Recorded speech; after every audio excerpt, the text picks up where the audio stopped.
Hey guys, it's Nicole. I'm back with another video, and today's video is going to be a little different. We're still talking about books today, but as I mentioned in my last video, I thought maybe I would start talking about more books that I had read a long time ago, in my childhood specifically, but that also gave me the idea to talk about other books that I read like when I was a little bit older, like when I was a teenager and even a young adult. There's so many different books in the series that I read that I would love to talk about. I haven't read them in years. There's just so many books to read. Some of the series I have read a little bit more recently, and I reread them, and so I haven't done that to all of them, but I do intend to do that. So I just thought it would be fun to come on here and talk about certain books and certain series that I really loved, especially at certain points in my life, even if I haven't read them super recently. So I am going to be doing that a little bit more too. There are new books, new to me, that I will be talking about as well that I'm currently reading. But in the meantime, I would also like to talk about things I've read a long time ago. So today's video is actually going to be about a series. Now, I kind of went back and forth about doing individual videos for each book in the series, but there's so many books and series that I want to talk about that I think it just makes more sense to do one video for the whole series, especially because I don't remember so many of the little details because it's been so long. For this particular series, I think I read this series around 2017 or 2018, so it's been a few years, so I don't remember the details.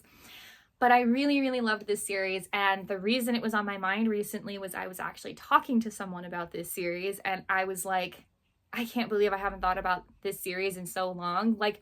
It's always been one of my favorites, but when there's so many books and series that you read, it just always goes to the back of your mind. And so since I was talking about it with someone recently, I was like, well, now I have to make a video about these books because it's just what's on my mind lately. So today's video is going to be about the Red Rising series. Yes, I have all three books. This is a trilogy. The first book is called Red Rising. Don't mind my Apple Watch. I'm getting notifications about a shipment. The first book is called Red Rising. The second book is called, Golden Sun. And then the third book is called Morning Star. And the author is Pierce Brown. There is also a sequel series, and I'm sure he's written other books as well, but I have not read those. I remember reading the last book, the third book, Morning Star, and I remember reading it and finishing it and going, this book was so stressful. The whole series was so stressful. It was really good. I really, really enjoyed it. It was really, really good. But it was a stressful read because picture this series as if The Hunger Games was sci-fi and took place on multiple planets in the solar system because it's so far in the future that humans are almost not human anymore, and they can live on the different planets and in different galaxies. So, but it's also like The Hunger Games, except that the protagonist is not a teenage girl, it's a teenage boy. And it's not necessarily the same in the sense that, oh, they're just fighting senselessly because they are pitted against each other by the Capitol. The universe that Red Rising is in is more like there's a, I'm never sure how to pronounce this. Is it caste or caste? It's the CASTE system. There's the untouchables at the bottom, and then there's the other kinds of people that are above them, and then so on and so forth until the highest, the kings, right? That's the kind of universe that this trilogy takes place in, and the whole point of the book series is basically a revolution to get out of that. And there's a little bit of the similarity there to The Hunger Games, which I said, which is why I mentioned it. But it's still a little bit different. But like I said, you can picture it like it's The Hunger Games if it was sci-fi, because it's close enough. And I do love The Hunger Games. I also have that series.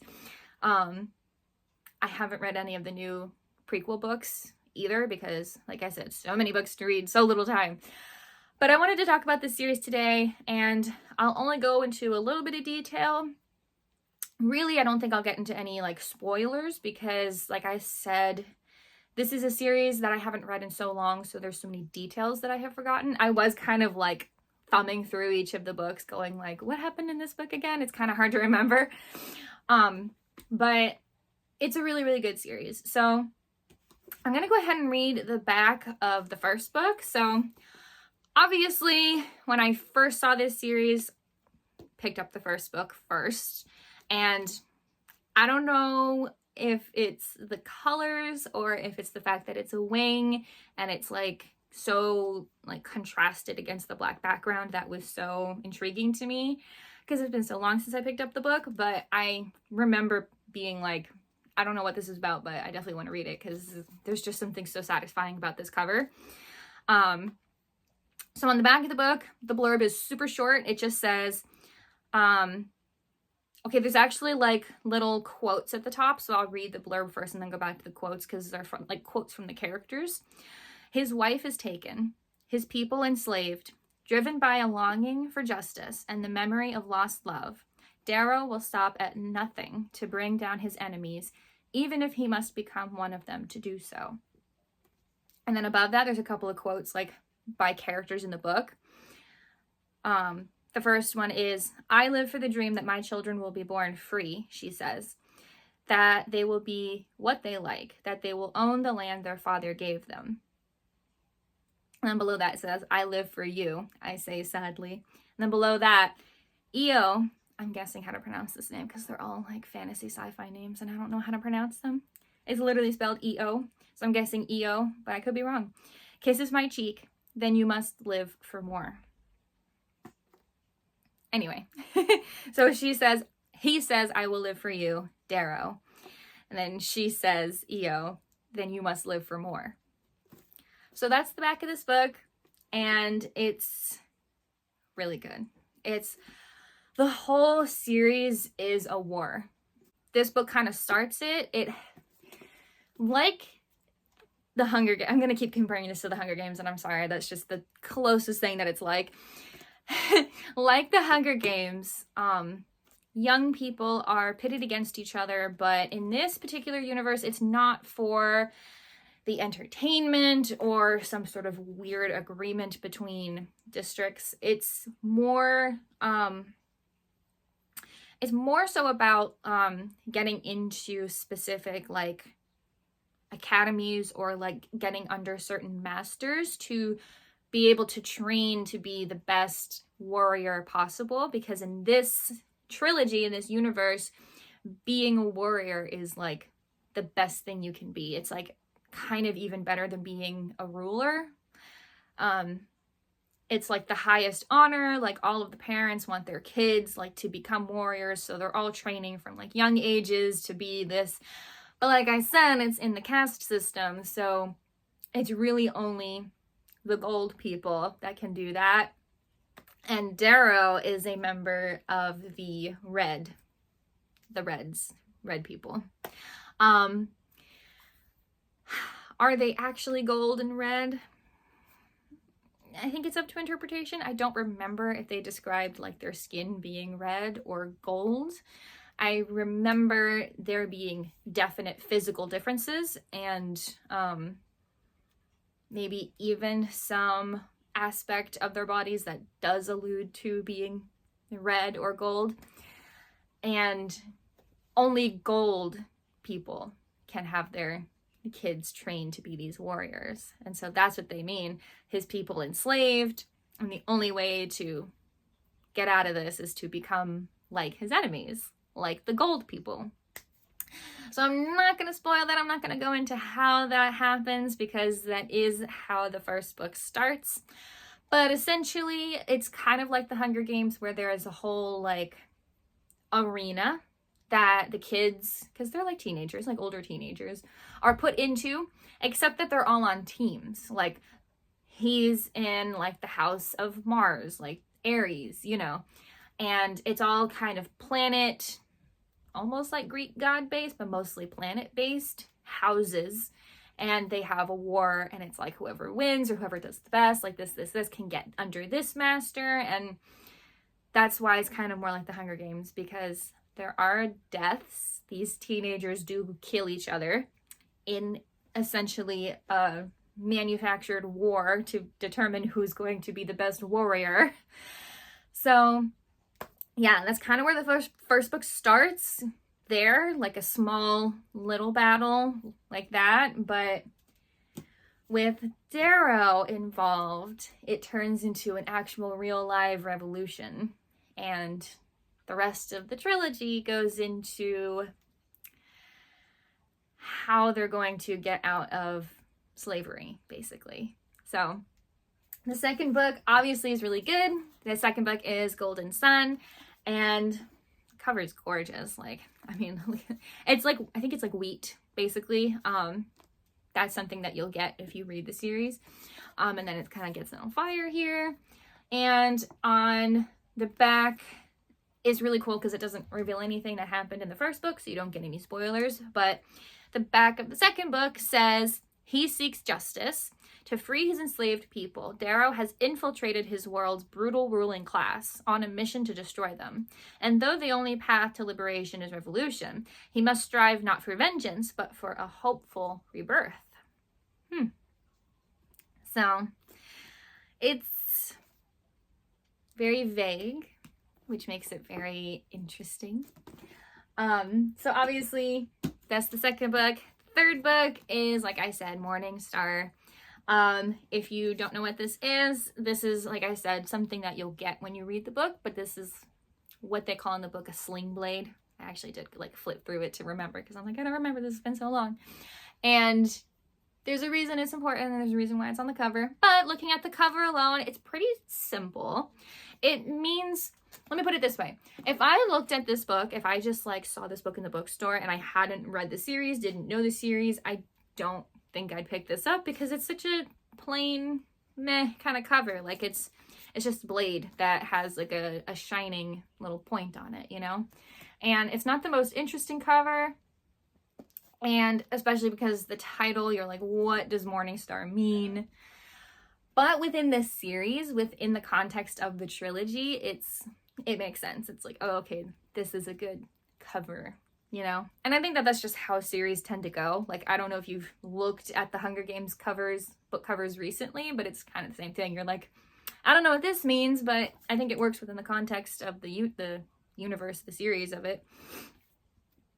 So on the back of the third book, it says, Darrow would have lived in peace, but his enemies brought him war. So he fights back. To win, Darrow must inspire his people to break their chains and claim a destiny too long denied and too glorious to surrender. So, yeah. It's really good. The entire series is basically, this system was set up by the people who rule us, and we don't have to live that way. There's obviously a lot that goes on individually in between the characters in the book. Darrow is the main character, but I've also mentioned Io, who, as it mentioned on the first cover, is his wife. And it even says his wife is taken. That's not a spoiler. I'm not going to explain how she was taken, but his wife was taken, so he's no longer with his wife. And yes, it does seem a little bit crazy for an older teenager to have been married. How do I explain this? It's like how it was normal for people to get married really, really, really young, like 100, 200 years ago in our universe, in our time in reality. Likewise, it's really normal for Reds in this series to get married really, really young as well, because they tend not to live very long, mostly because of the labor that they're forced to do. What they do in the society, their work that they do, is the most dangerous thing that you could possibly do, and most of them die from it. So they kind of have to get married young because most of them won't live past a certain age. So yeah, that's it's a really dark series. Like, it's, I don't know if I would call this young adult. I guess technically it could be, because like I said, they're all older teenagers. But the themes that just are going on throughout this trilogy are very, very adult and very dark. I remember reading this and just kind of needing a break from the whole universe after I finished the third book, because it's really dark. It's gonna be if you have slavery involved, so that makes sense. That tracks. At the same time, it is such a beautifully written series, and at the end of the day, at the end of each book, even really, there's always hope. And I think that, especially with what the world is going through right now, the most important thing is that there is always hope. You know, it may not seem like it sometimes, and it may seem like hoping is futile, but this series is kind of a testament to the point that it's not futile to hope for anything. Because if there's one thing that you can't take away from humanity, even though in this book they're not really like humans anymore because they're so far in the future, there's always something to hope for. It's the one thing about humanity that you can't change. There's always going to be something to hope for. And I think that's really the point of this trilogy. There's so many dark things, so many deaths, so many horrible moments, and you're gonna get so attached to characters, and then they're gonna be killed. I don't know if that word's gonna get me dinged on this video, but we'll find out. And it is a hard read. I will say that if you're not in a place to read this series right now with everything going on, I would say hold off. I would. But at the same time, if you can handle it, it's the kind of series that gives you that hope. That shows you, look at everything these characters go through, let alone look at what everything Darrow goes through, because it is like everything. Like, every horrible thing you can think to happen to a person happens to him. Like, horrendously horrible that you're like, most people just wouldn't want to live after going through that. It happens to him. And kind of similar in the Hunger Games, like with Katniss Everdeen, he mostly ends up doing things for other people. You know, she takes the place and does things for her sister. For him, it's his wife.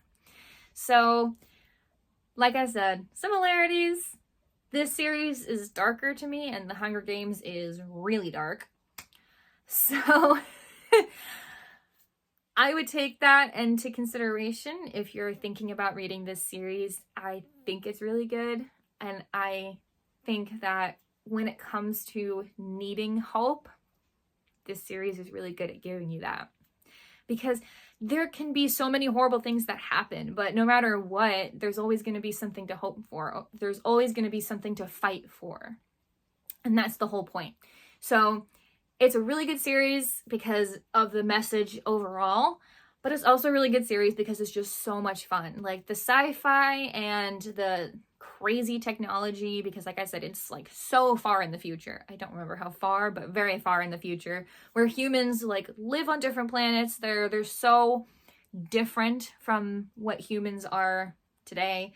And just the whole world of this trilogy is so much fun. So it is a really, really, really good series. If you like that kind of stuff, sci-fi, anything like that, this is such a good series to read. I really, really recommend it. I can't recommend the sequel series yet because I haven't read it, but I hope to read it sometime soon. It is just so hard to get through everything that I want to read. So in time, I will read it. And when I do, I'll probably go ahead and make a video on that series as well. That's pretty much all I had to say about this series. I read it at a time in my life when I really needed hope on certain things. And it can really give that to you. So it's a really good one. It's a really, really good one. And I hope anyone watching this video goes and checks out the series. It's really good. They're not super recent, obviously. I read it like however long ago. That was 7 years ago now. Yeah. Time. Oh my God. But anyway, that is all for today's video.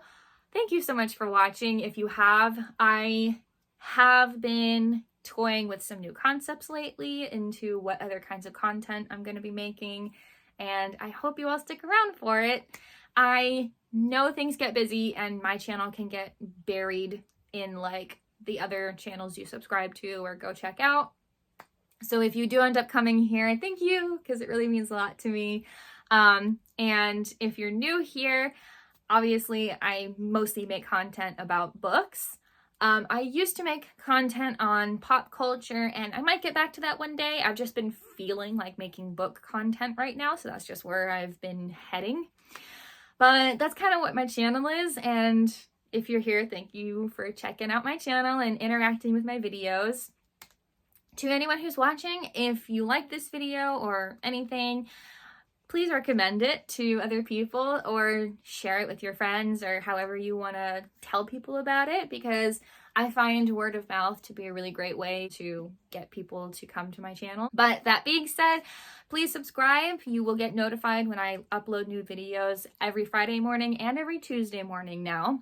And like this video and comment below if you enjoyed it. I really want to hear what people think. I would love to find more fans of this series. So if you have read this series before, please comment below. I would love to know. I would love to hear from anyone who likes this series as well, or maybe you hated it, and I honestly would like to hear why.